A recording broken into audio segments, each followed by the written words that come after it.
BJP आज दिल्ली के अलग अलग इलाकों में प्रदर्शन कर रही है। सर, जिस तरीके से बीजेपी ने डे 1 से आक्रामक रूप लिया है, क्या लगता है कि आप लोगों के विरोध की वजह से ये एक्शन? देखिए, मनीष सिसोदिया, सत्येंद्र जैन का इस्तीफा भारतीय जनता पार्टी की जीत है, हमारे कार्यकर्ताओं की जीत है, दिल्ली की जनता की जीत है। लेकिन ये लड़ाई अभी खत्म नहीं हुई है। अरविंद केजरीवाल को कुर्सी छोड़नी होगी। नैतिकता का बहाना ना ले, कुर्सी छोड़े और गद्दी छोड़ के जनता के बीच में जाए। अब कैलाश गहलोत और राजकुमार आनंद, इनमें विभागों को बांटा गया है और अब जो है वो कांग्रेस कैलाश गहलोत पर भी कई तरह के आरोप लगाती नजर आ रही है। क्या बीजेपी भी आगे कई खुलासे करेगी? देखिए, डीटीसी में घोटाला हुआ है, बस खरीद में घोटाला है, सबको मालूम है। सीबीआई ने कल जांच भी शुरू कर दिया, नगरी के डिपो पे छापा पड़ा है। तो कैलाश गहलोत भी कब तक बचेंगे, ये भी जांच में सामने आएगा। और ये कोई नई बात नहीं है। पिछले 8 साल में अरविंद केजरीवाल के 6 मंत्री इस्तीफा दे चुके हैं। जितेंद्र तोमर की कसम खाते थे अरविंद केजरीवाल की, मैंने सारे कागज चेक कर लिए हैं, उनकी तो विधायकी भी गई। संदीप सिंह राशन कार्ड भूल गए क्या? असीम अहमद खान बल्ली। वीरेंद्र जी, आप लाइव जुड़ गए हैं न्यूज़ 24 के साथ। मैं चाहूंगी एक बार फिर बताइए, बीजेपी की आज की रणनीति क्या है? ये जो जन जागरण अभियान है, इसके माध्यम से अब जनता के बीच कैसे पहुंचे? देखिए, हमारा सीधा सा कहना है कि मनीष सिसोदिया और सत्येंद्र जैन का इस्तीफा भारतीय जनता पार्टी के संघर्ष की जीत है, जनता की जीत है, दिल्ली की जीत है।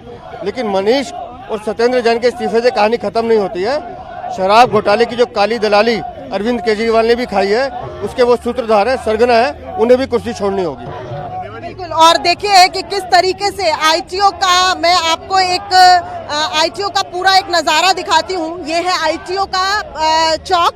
चूंकि दिल्ली के आज 10 प्रमुख चौराहों पर बीजेपी का कुछ इस तरीके से प्रदर्शन हो रहा है। देखिए, ये बीजेपी के कार्यकर्ता हैं और दिल्ली के 10 चौराहों पर कुछ इस तरह के जो होर्डिंग्स और बैनर्स हैं, वो लेके बीजेपी के कार्यकर्ता उतर चुके हैं और लगातार नारेबाजी हो रही है। पांडा जी और दिल्ली के जो प्रभारी है वो भी यहाँ पहुंच चुके हैं। रामवीर सिंह बिधूड़ी, चूंकि प्रचार समिति जो है इसके लिए बनाई गई है और लगभग 13,649 बूथ ऐसे हैं जहां बीजेपी पहुंचेगी और जनता के बीच जाएगी। जन जागरण अभियान का नाम दिया जा रहा है और देखिए, बड़ी संख्या में कार्यकर्ता जो है वो आईटीओ के इस चौक पे मौजूद है। दिल्ली के अलग अलग चौक पर आज बीजेपी कुछ इस तरह का प्रदर्शन कर रही है। इसे जन जागरण अभियान का नाम दिया जा रहा है क्योंकि अगर हम दिल्ली की जो आबकारी नीति है वो देखें तो जिस तरीके से सितंबर 2021 में पुरानी शराब नीति को वापस लिया गया और नई आबकारी नीति को लागू किया गया, उसके बाद लगातार बीजेपी जो है वो इस मुद्दे पर हमलावर रही और अब यहाँ पर आज फिर पहुंचे हैं। आबकारी नीति वापस ली गई, उसके बाद नई आबकारी नीति लागू की गई, लेकिन कहीं ना कहीं जिस तरह का अभी रेजिग्नेशन हुआ, लेकिन नैतिकता के आधार पे दिल्ली के मुख्यमंत्री ने दोनों ही मंत्रियों के इस्तीफे को स्वीकार कर लिया है। अब किस तरह का प्रदर्शन? मैडम, इस्तीफा 9 महीने पहले देना चाहिए था और ये सब है। अब केजरीवाल भ्रष्ट है। हम मांग करें केजरीवाल खुद इस्तीफा दे। अब बिल्कुल, देखिए, तमाम जो बड़े नेता हैं वो भी यहाँ पे पहुँच गए हैं। मैं आपको दिखाना चाहूंगी कि किस तरीके से यहाँ पर जो तमाम बीजेपी के नेता हैं, आप बीच में देखिए बैजयंत पांडा जो दिल्ली के प्रभारी हैं, साथ ही साथ दिल्ली बीजेपी के कार्यकारी अध्यक्ष वीरेंद्र सचदेव जो है वो भी यहाँ पहुँच गए हैं। रामवीर सिंह बिधूड़ी, चूंकि एक प्रचार समिति बनाई गई है, वो प्रचार समिति जो है वो दिल्ली के अलग अलग इलाकों में जाएगी और तमाम जो लोग हैं, तमाम जो जनता है उसे बताएगी। सर, आप प्रचार समिति के अध्यक्ष भी हैं, किस तरीके से आप लोगों के बीच जाएंगे? देखिए, हम लोगों के बीच में जाएंगे, घर घर जाएंगे।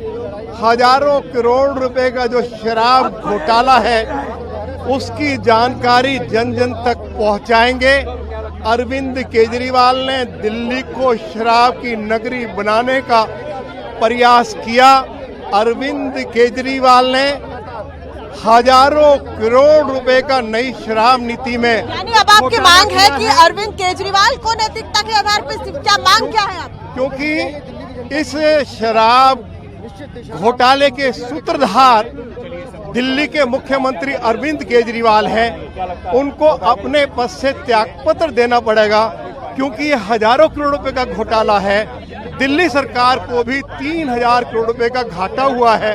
दिल्ली बीजेपी लगातार ये कह रही है कि जो शराब नीति है उससे दिल्ली सरकार को 3000 करोड़ का घोटाला हुआ और आम आदमी पार्टी के नेताओं को 6000 करोड़ का फायदा हुआ। ये डे 1 से बीजेपी का आरोप है। और जो प्रमुख आरोप बीजेपी लगाती आई है उसमें एक बड़ा आरोप ये है कि जो मास्टर प्लान था उसका उल्लंघन किया गया। साथ ही साथ जिस तरह से अगर हम आबकारी नीति को देखें तो इससे पहले लगभग 60% जो दुकानें थी वो सरकारी होती थी और 40% दुकानें प्राइवेट होती थी, लेकिन नई आबकारी नीति के बाद 100% जो दुकानें थी वो प्राइवेट कर दी गई। ये कुछ बड़े आरोप थे। हालांकि दिल्ली सरकार ने जब नई आबकारी नीति लागू की थी तो साफ कहा था कि जो शराब खरीदने का तरीका है उसे बदलने की जरूरत है और उसी के तहत उसे लागू किया गया था। लेकिन कुछ खामियां पाई गई, अनियमितताएं पाई गई, जिसके बाद एलजी ने सीबीआई को जांच के आदेश दिए और उसके बाद आप देख रहे हैं कि क्या कोर्स ऑफ एक्शन है। लेकिन इस तरह के जो विरोध प्रदर्शन है वो मैं सितंबर 2021 से देख रही हूँ। बीजेपी लगातार आक्रामक। नमस्कार, मैं हूं मानक गुप्ता।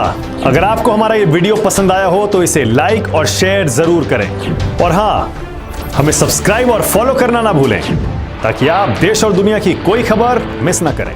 तो जुड़े रहिए हमारे साथ और देखते रहिए न्यूज़ 24।